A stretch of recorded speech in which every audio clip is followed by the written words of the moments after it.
Assalamualaikum warahmatullahi wabarakatuh. Halo, perkenalkan saya Audia Rahma dengan NIM G00240557 dari kelompok SKDA 5 dengan aslab Mbak Siva.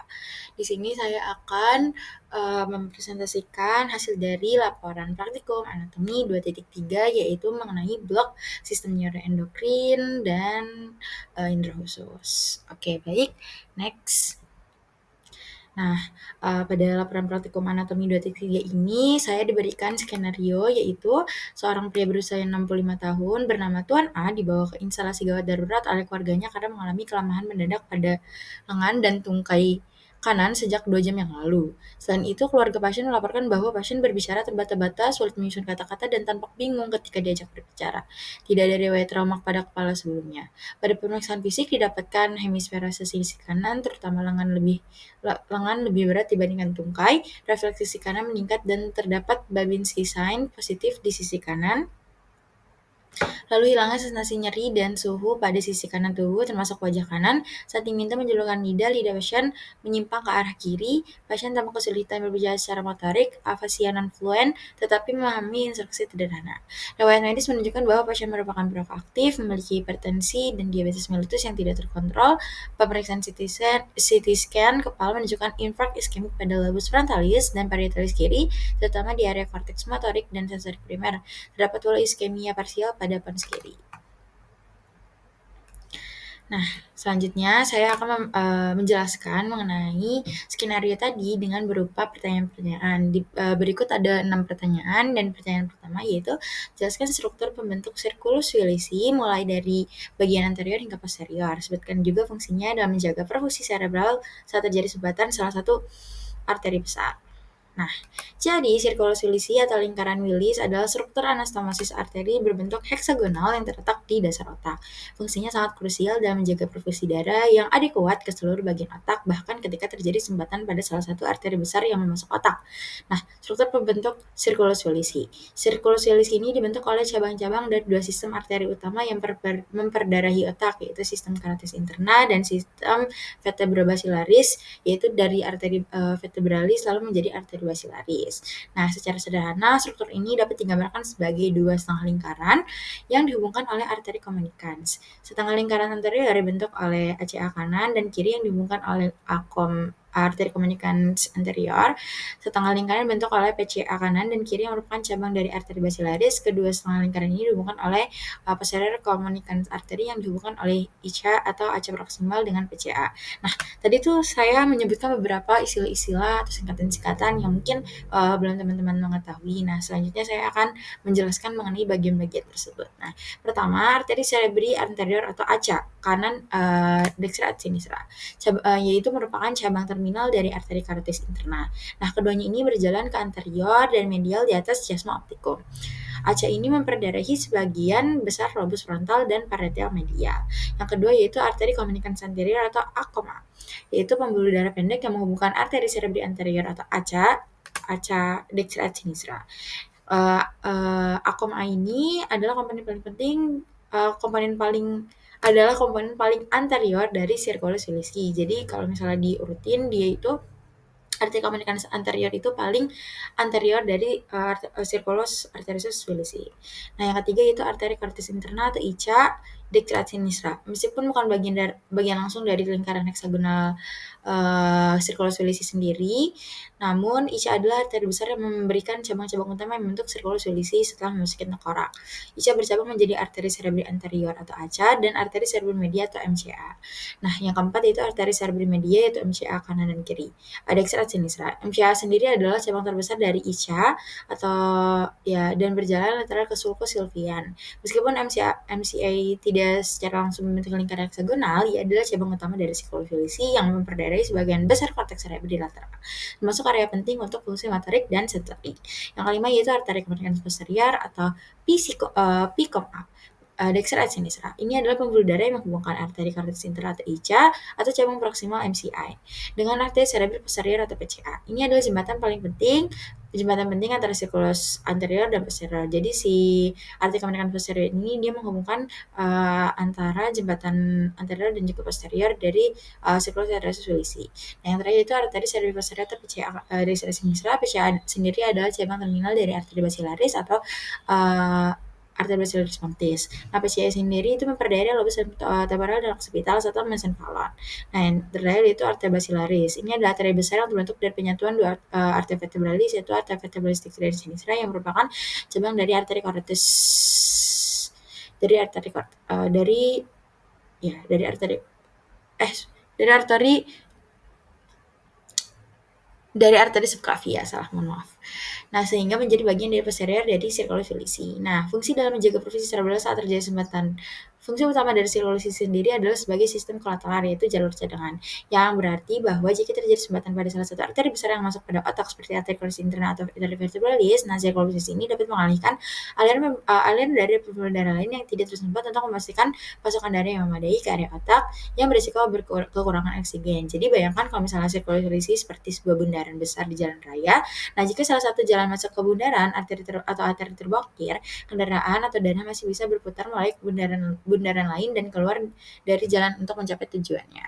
Nah, mekanisme kompensasinya adalah sebagai berikut. Yang pertama itu penyatuan dan pembagian aliran. Jadi semua arteri utama yang masuk ke otak yaitu karotis internal dan vertebralis terhubung di sirkulus Wilisi.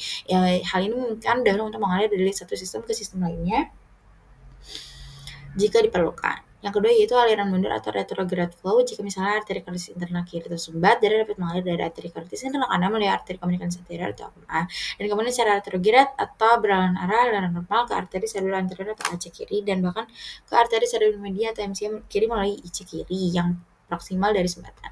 Yang ketiga yaitu aliran lintas sistem arteri komunikasi posterior. APK memulihkan aliran darah antara sirkulasi anterior dari ICA dan sirkulasi posterior dari vertebra atau PCA. Jadi jika ada masalah di sirkulasi anterior, sirkulasi posterior akan membantu menyediakan darah dan sebaliknya. Oh ya, mungkin teman-teman bisa lihat di sini ya mana sih sebenarnya ada sirkulus arterius Wilisi ini. Sirkulus arterius Wilisi ini bagian gambar sebelah kanan atau kanan saya itu yang berbentuk lingkaran itu. Nah, sedangkan di bagian kiri itu yang kecil di atas. Nah, oke. Soal nomor 2 yaitu sebutkan dan jelaskan perbedaan antara traktus corticospinalis dan traktus spinothalamikus. Nah, meliputi yang pertama A fungsi utama, B titik awal dan akhir, C lokasi penyilangan atau dekusatio, dan yang terakhir adalah letak relatif dari medus planius.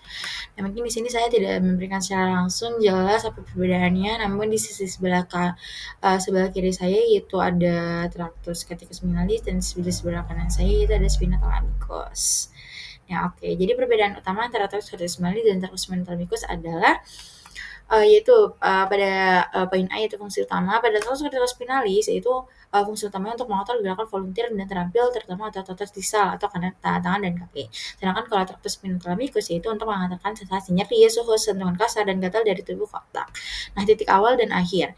Poin B yaitu titik awal dan akhir. Pada traktus corticospinalis titik awal yaitu korteks motorik di otak dan titik akhir itu neuron motorik di koron anterior atau tanduk ventral di medula spinalis. Sedangkan untuk traktus spinothalamikus titik awalnya itu di reseptor sensorik perifer dan neuron orde kedua di koron posterior atau medula spinalis dan akhirnya itu di nukleus ventral, posterolateral atau VPL di talamus.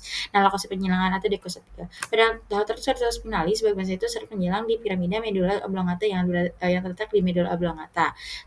Sehingga dinamakan dekusatio piramidis. Sedangkan traktus spinothalamikus bersilangan di serat menyilang di komisar putih anterior pada tingkat segmen medula spinalis yang sama atau 1 hingga 2 segmen di atasnya.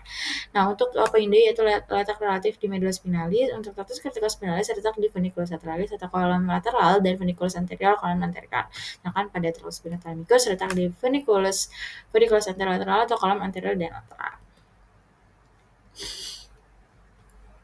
Oke, next. Untuk sebutkan pembagian traktus cerebri batang otak dan minimal 2 struktur penting dari mesenfalon, pons, penyelundup otak. Jadi untuk traktus cerebri sendiri atau batang otak atau brainstem itu terbagi menjadi 3 bagian. Itu yang pertama mesencephalon, pons, dan juga medula oblongata. Masing-masing bagian tadi itu memiliki peran yang sangat-sangat penting. Bahkan ketika misalnya tunas cerebri atau batang otaknya itu mati, maka otomatis seluruh otak mati. Kenapa? Karena pada bagian batang otak terdapat 10 nervus cranialis utama yang berada pada bagian tersebut, sehingga jika batang otak mati maka seluruh otak bisa juga mati. Makanya jika brainstem mati ya tidak bisa diselamatkan. Oke, baik, mungkin dari tonkus cerebri sendiri saya tidak memberikan langsung secara jelas gambarnya seperti apa, maksudnya per bagian mesencephalon, posantral medula oblongata, namun pada bagian brainstem sendiri saya mencantumkan di sini di bagian atas itu bisa terlihat terdapat mesencephalon pada kecil, terus terdapat pons yang berbentuk seperti segitiga terbalik, lalu di bawahnya itu ada medula oblongata.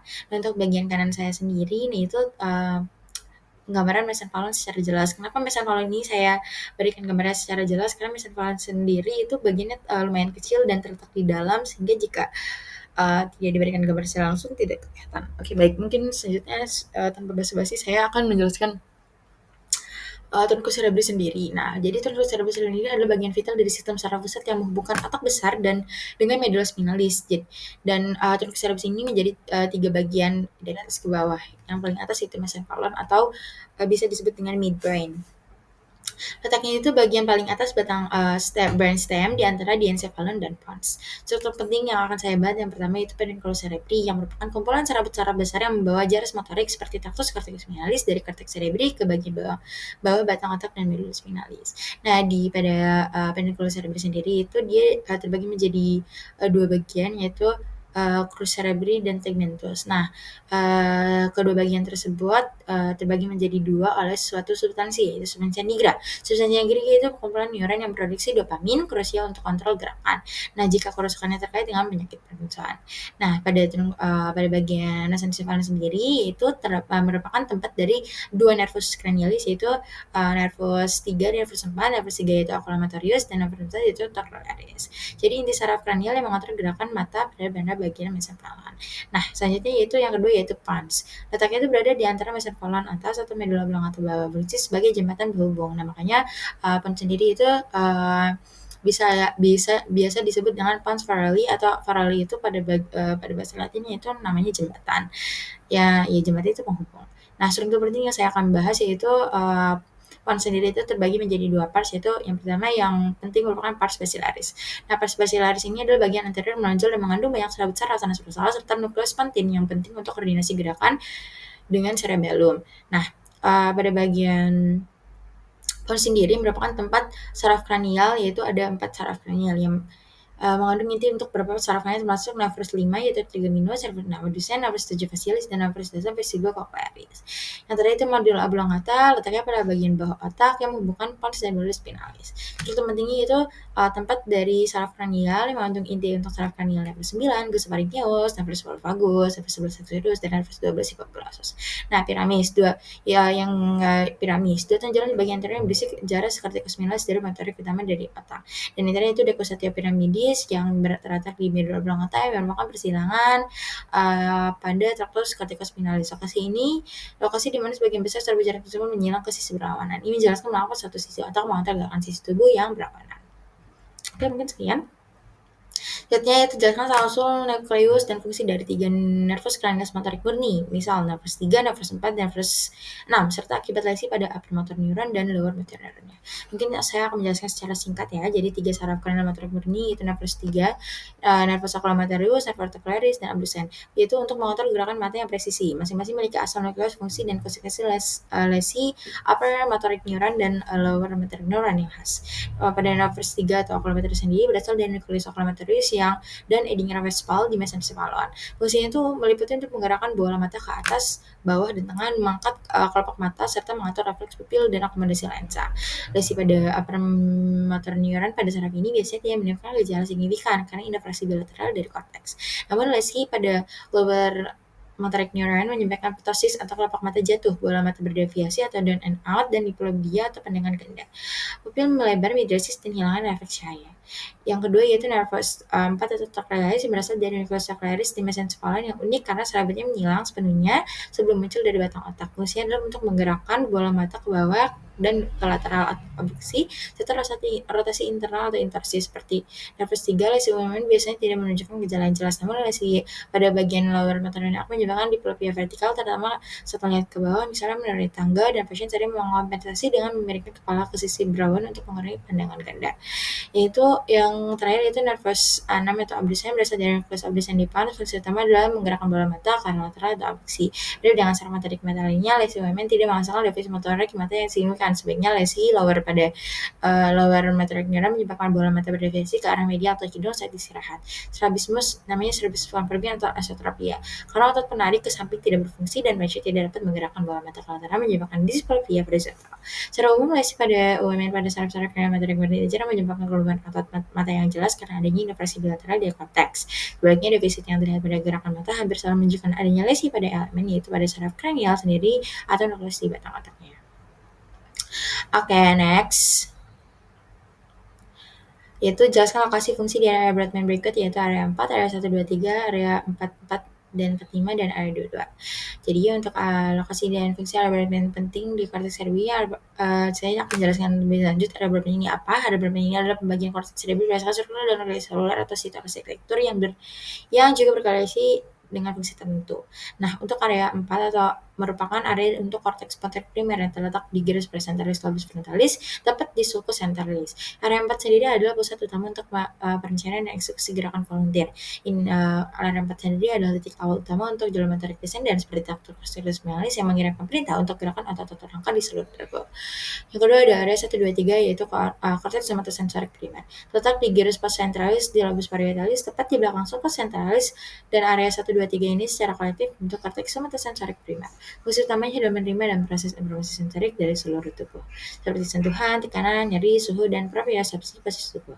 Area ini juga memiliki representasi somatotropik, di mana area tubuh itu dipetakan pada bagian korteks yang spesifik. Yang ketiga itu area 44 dan 45, area Broca. Terletak di bagian inferior lobus frontalis, biasanya pada hemisfer dominar, umumnya di kiri. Area 44 dan 45 secara kolektif itu sebuah area Broca. Fungsi utamanya adalah untuk produksi dan artikulasi bahasa, speech prediction. Kerusakan pada area ini menyebabkan afasia Broca, di mana seorang konsultan berbicara dengan lancar meskipun pemahaman bahasanya relatif betul. Dan terakhir itu area 2 atau area Wernicke. Terletak di gyrus temporalis superior, lobus temporalis, biasanya pada hemisfer dominan, umumnya kiri. Area 2 ini adalah bagian inti dari area Wernicke yang juga bisa mencakup area sekitarnya. Fungsi utamanya adalah pemahaman bahasa atau language comprehension, baik yang lisan maupun tertulis. Kerusakan pada area menyebabkan afasia Wernicke, di mana seorang dapat berbicara dengan lancar tapi bicara tidak bermakna, dan yang terpenting pemahaman bahasanya sangat terganggu. Oke, mungkin teman-teman bisa lihat sendiri itu letak-letaknya di mana di pada gambar. Ada tadi berapa? Area 4, area 1, 2, 3, 4, 4, 5, dan 22. Ya, oke. Selanjutnya, mengapa oklusi pada arteri cerebri medial lebih sering menyebabkan kelumpar pada wajah dan lengan dibandingkan tungkai? Jelaskan dengan menanyakan distribusi vaskular dan homunculus motorik. Oke, baik. Untuk oklusi pada arteri cerebri medial atau MCA paling sering melumpuhkan wajah dan lengan karena area otak yang mengontrol bagian tubuh ini terletak di permukaan lateral korteks motorik, yaitu wilayah yang diperdaya langsung oleh MCA.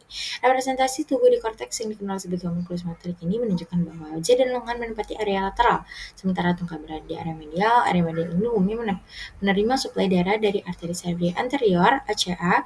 Jadi ketika MCA tersumbat, aliran darah ke area wajah dan lengan terpusat menyebabkan kelumpuhan khas ini, sementara tungkai relatif terlindungi. Ya, seperti itu.